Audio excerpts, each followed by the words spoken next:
हमारे इंडिया में ऐसी बहुत सी रहस्यमयी चीजें हैं जिनके बारे में वैज्ञानिक भी नहीं जानते कि ऐसा है तो क्यों है। उन्हीं में से एक है तमिलनाडु के रामेश्वरम में शिव मंदिर के पास समंदर के अंदर बना मीठे पानी का कुआं। गाइस, समंदर का पानी खारा होता है ये तो सबको पता है, लेकिन समंदर में बने इस कुएं का पानी मीठा है, खारा नहीं। ओह माय गॉड, अब ये क्यों है ये तो कोई नहीं जानता, लेकिन मान्यता यह है कि जब भगवान राम सीता मैया को लेकर श्रीलंका से वापस आ रहे थे तो इसी जगह पे सीता मैया को प्यास लगी और उनकी प्यास बुझाने के लिए भगवान राम ने बाण चलाया, जिसकी वजह से वहां से मीठा पानी निकल आया। गाइस, अब वजह जो भी हो, लेकिन समंदर के बीचों बीच मीठे पानी का कुआं किसी चमत्कार से कम नहीं है। आपको इस कुएं के बारे में सुनकर कैसा लगा कमेंट सेक्शन में जरूर लिखिएगा और ऐसे अमेजिंग वीडियोस के लिए शेयर, सब्सक्राइब एंड लाइक। मिलते हैं अगली वीडियो में। इंडिया में ऐसी बहुत सी फेमस कंपनियां हैं जिनके प्रोडक्ट हमारे घर पे हैं, हम उन्हें यूज भी करते हैं, लेकिन उनका मतलब हमें नहीं पता होता।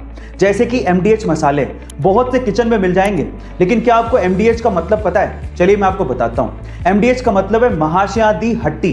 ये एक पंजाबी लाइन है जिसका मतलब है महाराजाओं की दुकान। दूसरा है अमूल, जिसका दूध बहुत से घरों में इस्तेमाल होता है, लेकिन इसका मतलब है आनंद मिल्क यूनियन लिमिटेड। तीसरा है MRF, जिसका टायर बहुत सी गाड़ियों में इस्तेमाल होता है, लेकिन इसका मतलब है मद्रास रबड़ फैक्ट्री। क्या इसके पहले तक ये फैक्ट आपको पता था? और अगर नहीं पता था तो कमेंट सेक्शन में जरूर लिखिएगा और ऐसे अमेजिंग वीडियोस के लिए शेयर, सब्सक्राइब एंड लाइक। मिलता है अगली वीडियो में। जब वो पैदा हुआ तो वो अंधा था। आसपास के लोगों ने ये देखकर उसके माँ बाप को कहा कि ये तो किसी बोझ से कम नहीं है, इसे तो मार देना चाहिए। अंधा होने की वजह से बमुश्किल उसे किसी स्कूल में एडमिशन मिला, लेकिन वो पढ़ने में बहुत होशियार था। 10th में 90% मार्क्स बनाने के बाद वो 11th में साइंस लेना चाहता था, लेकिन आंध्रा का कोई भी स्कूल उसे एडमिशन देने को तैयार ही नहीं था। कोर्ट में लड़ाई लड़ने के बाद उसे साइंस में पढ़ने को मिला। 12th में अच्छे मार्क्स बनाने के बाद वो IIT में पढ़ना चाहता था, लेकिन इंडिया की कोई भी IIT उसे एडमिशन देने को तैयार नहीं थी। इसके बाद उसने US की नामी यूनिवर्सिटी MIT में अप्लाई किया और वो इंडिया का पहला ऐसा ब्लाइंड स्टूडेंट बना जिसे MIT यूनिवर्सिटी में एडमिशन मिला। इसके बाद वो चाहता तो अच्छी सैलरी पे वहां पे काम कर सकता था, लेकिन वो इंडिया आया और उसने अपने जैसे लोगों को हेल्प करने की सोची। इसके बाद उसने हैदराबाद में बुलांट इंडस्ट्री की स्थापना की और वहां पर दिव्यांग लोगों को नौकरियां भी दी और उन्हें सम्मान से जीना भी सिखाया। गाइस, जिसे लोग बोझ समझते थे, आज वही लड़का 100 करोड़ की कंपनी का मालिक है और अपने जैसे कई लोगों की जिंदगियां बदल रहा है। उनका नाम है श्रीकांत बुला। गाइस, ऐसे अमेजिंग मोटिवेशनल वीडियोस के लिए शेयर, सब्सक्राइब एंड लाइक। मिलते हैं अगली वीडियो में। इकोनॉमी का हमारी जिंदगी पे बहुत फर्क पड़ता है। अगर इकोनॉमी बढ़ेगी तो हमें भी ज्यादा कमाने का मौका मिलेगा, लेकिन अगर इकोनॉमी गिरेगी तो हमारी भी बैंड बजेगी। पर सवाल यह है कि इकोनॉमी कब बढ़ेगी, कब गिरेगी, कैसे पता लगाएं?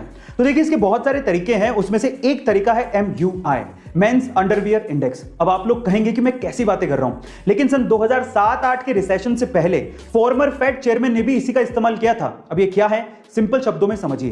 देखिए, ज्यादातर घरों में आदमी लोग ही कमाने वाले होते हैं और आदमियों के कपड़ों में अंडरवियर सबसे ज्यादा अंडररेटेड होता है। भाई, क्या फर्क पड़ता है, पुराना पहन लेंगे, कौन देख रहा है। लेकिन अगर फिर भी आदमी लोग अंडरवियर खरीद रहे हैं तो इसका मतलब मार्केट में पैसा है, इकोनॉमी अच्छा कर रही है। लेकिन अगर आदमी लोग अंडरवियर नहीं खरीद रहे, इसका मतलब इकोनॉमी गिर रही है। देखिए, बात तो ठीक लग रही है, लेकिन फिर भी आपका इसके बारे में क्या ख्याल है कमेंट सेक्शन में जरूर लिखिएगा और ऐसे अमेजिंग वीडियोस के लिए शेयर, सब्सक्राइब एंड लाइक। मिलता है अगली वीडियो में।